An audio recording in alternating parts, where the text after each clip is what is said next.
ఆవిర్భవించబోటానికి ఒకనాడు జనకుడు యజ్ఞం చేద్దామని భూమిని చదును చేస్తున్నాడు, దున్నుతున్నాడు.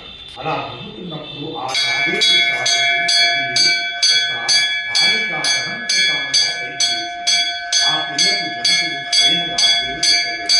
ఆ పిల్ల తనకు తాను సీత అని పిలువబడింది. అశరీరవాణి పలుకుంది. ఆమెకు ఆ పేరు సహజంగా వచ్చింది.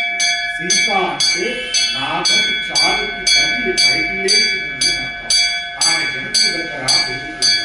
ఆమె అయోనిక. ఆమె ఒక శ్రీగర్భవాసం చేసి బయటకు వచ్చినది కాదు. అలాంటి మహాతల్లి ఉద్భవించబోతున్నది. ఆ రకంగా జనకుడు వెళ్ళి ఆ యజ్ఞశాలను నిర్మించడానికి అక్కడ ఉన్నటువంటి తనకున్నటువంటి భూధరణిని దున్నుతున్నాడు.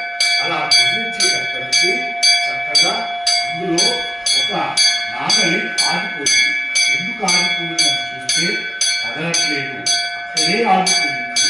ఎందుకు కదలట్లేదు అని వెళ్తున్న వారందరూ చూశారు. అలా ముందుకొచ్చి చూస్తే అక్కడేదో శక్తిగా ఉన్నది, అక్కడేదో కదపకుండా ఆపుతున్నది.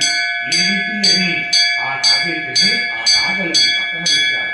పక్కన పెట్టగానే అక్కడే ఒక చిన్న పెట్టెను కనబడింది.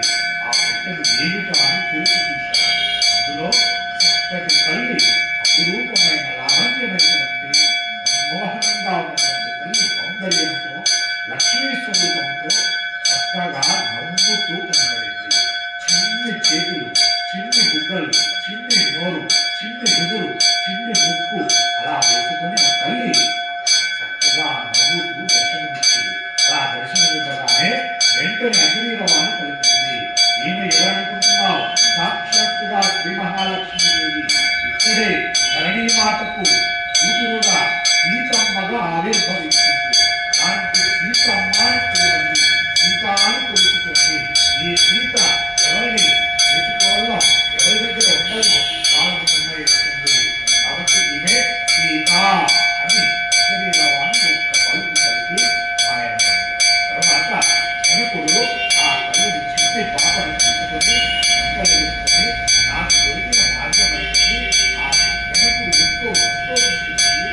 అమ్మ పాదాలు బట్టి సాక్షాత్ లక్ష్మీ స్వరూపం నాకు దొరకడమా, నాకు ఆ భాగ్యం రావడమా అని ఉండిపోయి ఆయన ఆనందాన్ని అంతే అంత ఆనందంలో ఆ పిల్లని ఆ పాపను తీసుకొని చక్కగా ఆ అశరీరవాణి చెప్పినటువంటి పేరు ఆ పేరు తీసుకున్నారు.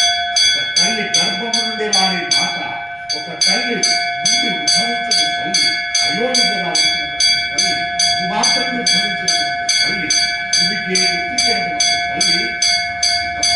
ఆ సీతమ్మ ఆ శ్రీగర్భవాసం చేసి కాకుండా ఆ మహాతల్లి అందరి రాసి చూసిన ప్రతి ఒక్కరు చేతులు జోడించి నమస్కరించి ఆ తల్లికి జేజేలు పలుకుతూ, స్వాగతం పలుకుతూ, సంతానాలతో ఈ రామాయణ ప్రవచనాన్ని తల్లి సీతమ్మ ఉద్భవిస్తున్నది.